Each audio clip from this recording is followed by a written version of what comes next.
할렐루야. 좋으신 하나님을 찬양합니다. 영광 감사 올려드립니다. 오늘은 추수 감사 주일입니다. 감사절 말씀 묵상은 골로새 3장 12절로 17절입니다. 기도합니다. 영광과 감사와 찬송을 우리 하나님께만 온전히 올려드립니다. 주의 보혈을 의지합니다. 우리의 모든 죄와 허물을 사하시옵소서. 주의 이름을 의지하오니 우리의 간구하는 모든 기도의 소원들이 하나님을 향한 감사와 순종의 소원들이 다 되기를 원합니다. 기도할 때마다 감사하게 하시고 삶 가운데 감사하게 하시고 오직 여호와 하나님으로 인하여 감사할 수 있도록 은혜를 더하여 주시옵소서. 추수감사절을 맞이하고 교회들마다 성도들 가정들마다 풍성하게 하나님의 은혜를 체험하며 깨닫는 은혜가 있게 하옵소서. 우리의 삶이 하나님을 향해서 온전히 나아가는 지혜로운 삶, 능력의 삶이 되기를 원합니다. 종을 낮추시고 겸손하게 하시고 오직 말씀의 도구만 되게 하옵소서. 예수님의 이름으로 사모하며 기도합니다. 아멘. 12절 봅니다. 그러므로 너희는 하나님이 택하사 거룩하고 사랑받는 자처럼 긍휼과 자비와 겸손과 온유와 오래 참음을 옷 입고 누가 누구에게 불만이 있거든 서로 용납하여 피차 용서하되 주께서 너희를 용서하신 것 같이 너희도 그리하고 이 모든 것 위에 사랑을 더하라. 이는 온전하게 매는 띠니라. 그리스도의 평강이 너희 마음을 주장하게 하라. 너희는 평강을 위하여 한 몸으로 부르심을 받았나니 너희는 또한 감사하는 자가 되라. 그리스도의 말씀이 너희 속에 풍성히 거하여 모든 지혜로 피차 가르치며 권면하고 시와 찬송과 신령한 노래를 부르며 감사하는 마음으로 하나님을 찬양하고 또 무엇을 하든지 말에나 일에나 다 주 예수의 이름으로 하고 그를 힘입어 하나님 아버지께 감사하라. 아멘. 감사절입니다.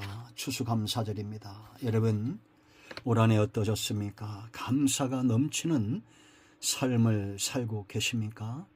원하건대 예수 그리스도의 이름을 의지하여 저와 여러분의 삶과 가정과 기도하는 모든 것들 위에 감사가 넘치기를 축원드립니다. 여러분 생각해 보십시오. 삶을 잘 진단해 보십시오. 어떤 습관이 있습니까? 습관이 없는 사람은 없죠. 그런데 그 습관이 병을 만들기도 하고 그 습관이 사람을 건강하게도 합니다. 생활습관병 이런 말들이 있잖아요. 여러분은 어떤 습관이 있습니까? 마찬가지로 영적인 것도 마찬가지입니다. 내게 어떤 습관이 있는가를 잘 보면 그 삶이 얼마나 윤택하고 기름진가를 알 수 있고 또 얼마나 피폐한가를 알 수가 있습니다. 왜 성도의 삶 가운데 이 습관이 중요할까요? 우리는 하나님과 동행하는 목자와 양의 관계처럼 하나님과 동행합니다. 하나님을 아버지라 부릅니다. 예수 그리스도를 메시아요 나의 주 나의 하나님으로 고백합니다. 그러면 자연스럽게 우리의 중심과 우리 입에 나오는 말들의 습관이 있어야 됩니다. 감사, 찬송, 노래, 기뻐하고 축복하고 저주하지 않고 항상 긍정적이고 믿음의 말들을 하고 이 습관입니다. 습관. 그러므로 저 사람이 어떤 습관이 있는가 어떤 말을 하는가를 잘 보면 하나님과 얼마나 밀접한 관계가 있는지 알 수 있어요.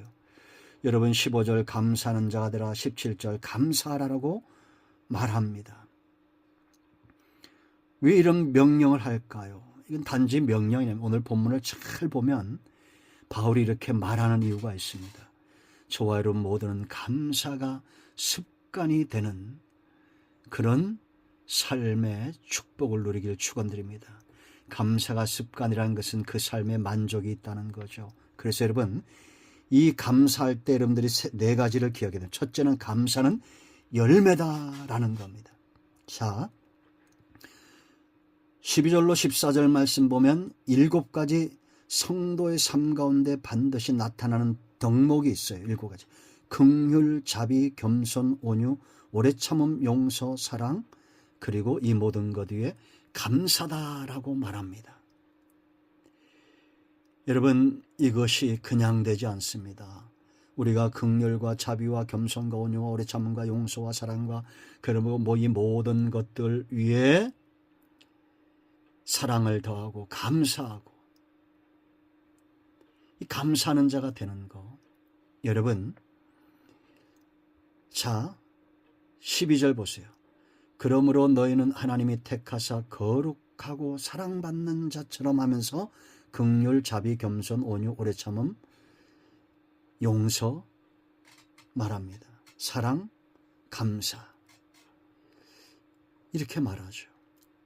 이건 다시 말하면 이런 겁니다. 여러분, 우리가 열매를 맺을 때 가장 중요한 게 뭡니까? 하나를 꽂으라면 바로 농부입니다.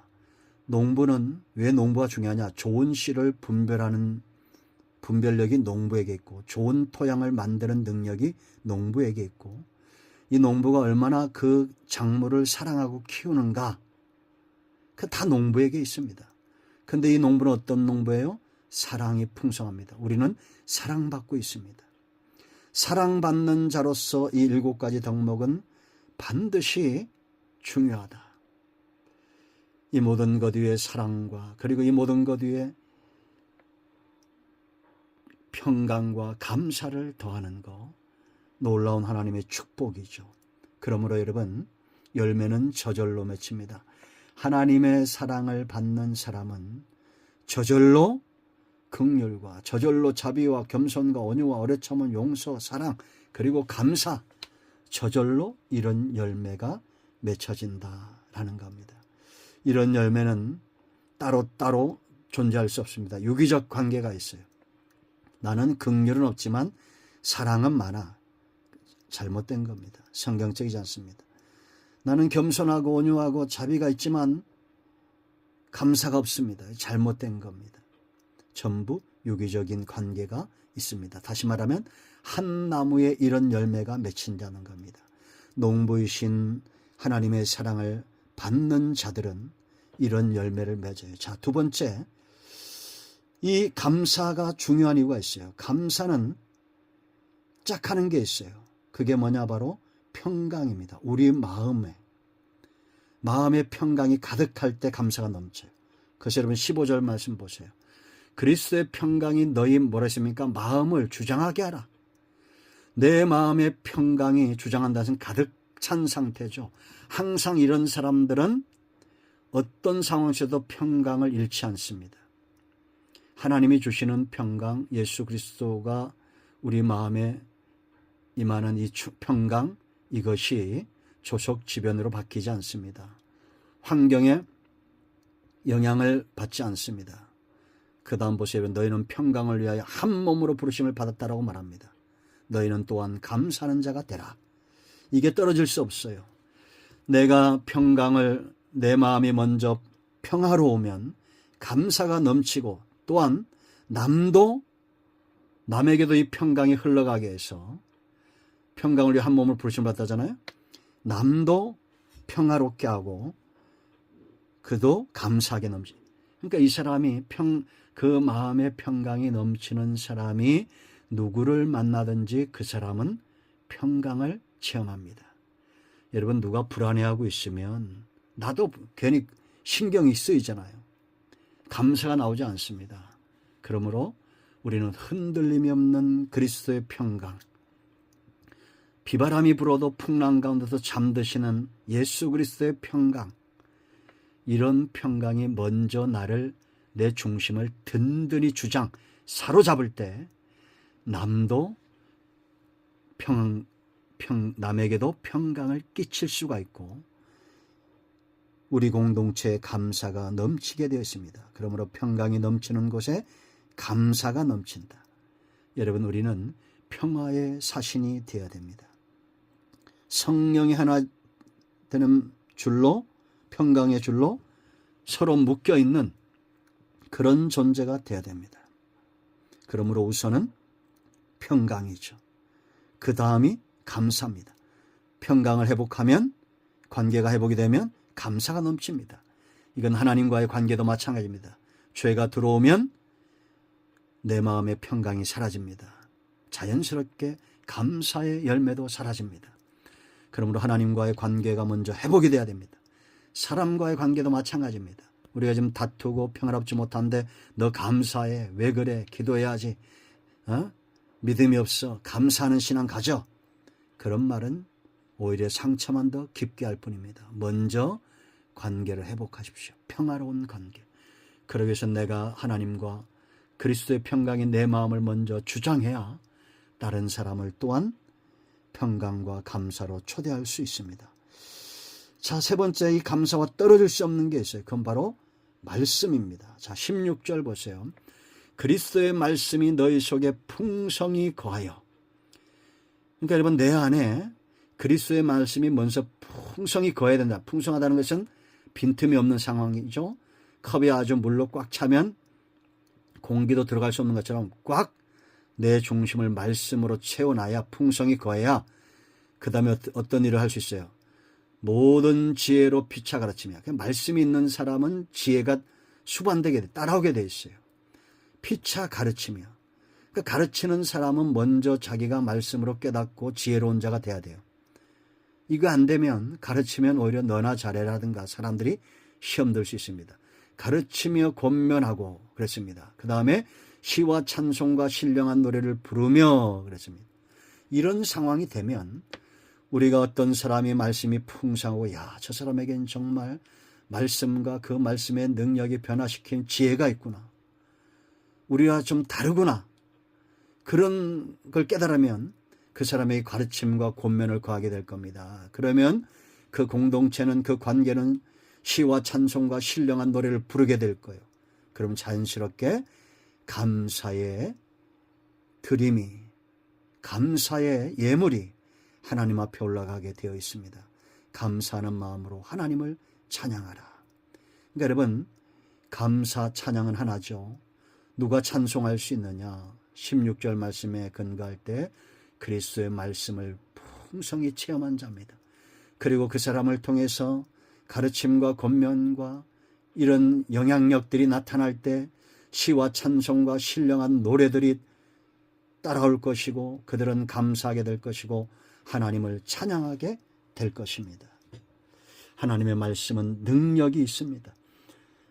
우리의 모난 모든 부분들을 치유하는 능력이 있고 깨우치는 능력이 있습니다. 여러분, 시편 19편 7절로 10절 말씀을 여러분 묵상해 보십시오. 이 말씀의 능력이 어떤 역사를 우리 가운데 가져오는가를 분명히 하고 있습니다. 이런 말씀을 체험한 사람은 자연스럽게 누군가에게 선한 영향력을 끼치게 돼 있어요. 여러분, 19장 7절 보면 여호와의 율법은 완전하여 영혼을 소성시킨다는 겁니다. 하나님의 말씀을 깨달은 자, 이런 사람들은 영혼이 살아나는 걸 체험해요. 여호와의 증거는 확실하여 우둔한 자, 아무리 우둔한 자도 지혜롭게 합니다. 그러므로 말씀을 가까이 하지 않는 것은 미련한 겁니다. 여러분, 앞이 보이지 않을 때, 지혜가 필요할 때, 내 삶이 깜깜할 때, 그때 하나님께 나아가 여호와의 말씀을 붙들고 주여 내 눈을 열어 주의 법에 귀한 것을 보게 하소서 하고 말씀을 가까이 하면 여러분 가운데 지혜가 임하게 될 것입니다. 여호와의 교훈은 정직하여 마음을 기쁘게 한다라고 말합니다. 거짓의 노예가 되면 불안하죠. 세상 모든 것들은 진리라고 할 수가 없습니다. 왜냐? 인간은 그들이 말한 것을 책임을 못 져요. 그러니까 진리가 아닌 겁니다. 공자가 말한 모든 것들을 공자가 책임집니까? 석가모니가 한 그 모든 말들을 석가모니가 책임집니까? 아니요, 다 죽어 이 세상 사람이 아닙니다. 그러나 하나님은 하신 바 말씀을 반드시 이루시는 분입니다. 정직하셔요. 그러므로 말씀을 가까이 하는 자 기뻐하게 되었습니다. 여호와의 계명은 순결하여 눈을 밝게 하시도다. 영안이 열려지는 축복, 말씀을 가까이 하면 됩니다. 말씀을 멀리하고 1년 내내 한 구절도 읽지 않고 그냥 기도한다고 빌기만 하면 조심해야 됩니다. 사탄이 틈탈 수 있어요. 하나님의 말씀, 순결한 말씀, 여호와의 계명을 가까이 할 때 눈이 밝아집니다. 여호와를 경외하는 도는 정결하여 9절 영혼까지 이르고 여호와의 법도는 진실하여 다 의로우니 의롭기 때문에 영혼까지 가는 거예요. 절대 이 말씀은 사라지지 않습니다. 1.1핵도 사라지잖아요. 그러므로 우리는 어떻게 해야 됩니까? 금고 많은 순금보다도 사모할 것이며 꿀과 송이꿀보다 더 달도다. 할렐루야.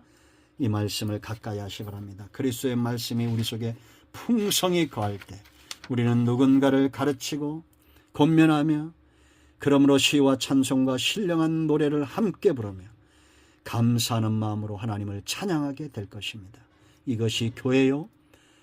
이러한 삶이 바로 성도들의 성전된 삶임을 기억하시길 축원드립니다. 마지막으로 네 번째, 감사와 짝하는 것.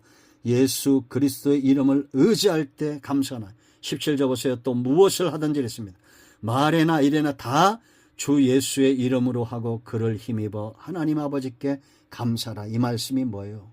여러분, 우리가 가정에서도 감사하다 고맙다 했을 때 뭐 때문에 여러분 감사하고 고맙습니까? 예? 사랑하는 아내나 남편이 내게 선물을 주고 돈을 많이 벌어줘서 내 문제를 해결해주고 그래서요? 아니요. 그 사람이 좋아서 감사가 나와야 됩니다. 내가 뭔가 가졌을 때 이게 행복하면 그것이 사라지면 불행하고 또 뭔가 해주지 않으면 감사가 사라지는 관계는 그거는 음란한 세대나 악한 세상에서 통용되는 겁니다. 하나님이 내게 아무 응답이 없어도 그냥 하나님이 좋은 거예요. 그런 신앙 회복이 될 때 참으로 여러분들이 복이 어떤 것인가를 체험하게 될 겁니다. 내 삶에 여전히 변화가 없어요. 비바람은 여전히 불어옵니다. 그런데도 하나님만 생각하면 감사가 나오고 우리 주님의 십자가만 보면 눈물이 나고 말씀을 읽으면 행복해집니다. 이 사람이 진짜 하나님께 올인된 사람입니다. 몇 날이 못 가고 며칠이 못 되어서 그 삶에 하나님이 주시는 복을 체험하게 될 겁니다. 사무엘의 성전에 나가 하나님을 찬송하게 될 거예요. 여호와께로 돌아온 자입니다. 그 사람이 좋잖아요. 여러분 그러지 않아요? 우리가 교회에서도 그냥 목사님이 좋고 그냥 성도님이 좋고 가정에서도 그냥 아빠가 좋고 엄마가 좋고 남편이 좋고 아내가 좋고 형제가 좋고 그게 진짜 감사합니다. 자, 그 이름을 힘입으라 그랬어요. 예수의 이름으로 하고 그랬습니다. 무엇을 하든지 말이나 일이나 다 주 예수의 이름으로 하고 습관처럼 예수 그리스도의 이름을 의지할 줄 알아야 됩니다. 이름대로 됩니다. 예수 그리스도의 이름은 능력의 이름이요 우리가 살 수 있는 생명의 이름입니다. 사도행전의 역사는 예수 그리스도의 이름의 역사입니다. 그러므로 예수님의 이름의 행전이다 이렇게 보시면 돼요. 여러분 어떤 상황에서도 예수 그리스도의 이름을 힘입어 기도하고 예수 그리스도의 이름을 힘입어 귀신을 내어쫓고 병든 자를 치유하며 복음을 전파하며 우리가 가는 곳마다 예수님의 이름이 동행하도록 그렇게 사모하시기 바랍니다. 그리고 세 번째 중요한 거 예수 그리스도를 하라는 것은 의지할 때 여러분 내가 의지하는 사람이 단 한 명도 없을 때 세상의 불신자들은 극단적 선택을 한답니다. 내 친구가 없어요. 부모가 없어요. 내가 의지할 아무것도 없어요. 사람은 있죠. 최소한 내가 짜증낼 수 있는 사람이 한두 사람은 있어야 됩니다. 나를 다 받아줄 수 있는 사람이 한두 사람은 있어야 돼요. 사람과의 관계에서도. 물론 신앙이 있죠. 그런데 사람은 연약하죠. 그 능력만큼만 받아줄 수 있습니다. 그러나 하나님은 전능하시고 전자하신 분입니다. 그 하나님께 다 맡겨버려야 됩니다. 화낼 필요가 없습니다. 좌절할 필요가 없어요. 의지하세요. 맡겨버리세요. 그럴 때 감사의 삶으로 변화가 있을 것입니다. 여러분 이제 어떤 습관이 있어야 됩니까? 다윗의 습관 보세요. 여러분 나의 힘이 되신 여호와여 내가 주님을 사랑합니다. 습관이 다릅니다. 그러니까 그가 누린 복이 어떤 것인가를 우리가 압니다. 오늘부터 저와 여러분의 습관이 하나님을 향한 찬송과 감사가 되기를 예수님의 이름으로 축원드립니다. 기도합니다. 예수님의 이름을 의지하기도 합니다. 이 말씀대로 되게 하여 주시옵소서. 우리 가운데 마음이 상한 자, 병든 자 치유하시고 회복시켜 주시고 일생의 감사와 찬송이 끊이지 않게 하시며 여호와의 선하심과 인자심을 맛보아 아는 하나님의 자녀들이 다 되게 하여 주시옵소서. 하나님을 사랑합니다. 찬송합니다. 감사합니다. 예수님의 이름으로 사모하며 기도합니다. 아멘. 이제는 우리 주 예수 그리스도의 크신 은혜와 하나님 아버지 큰 사랑과 성령의 위로통 충만 치유 회복하심의 역사가 이 말씀대로 되기 원하는 모든 주의 백성들 위해 이제로부터 영원토록 함께 있을지어다. 아멘. 할렐루야. 오늘도 응답이 우리 가운데 임하였습니다. 아멘. 성전을 찾아 꼭 예배하시 바랍니다. 아멘.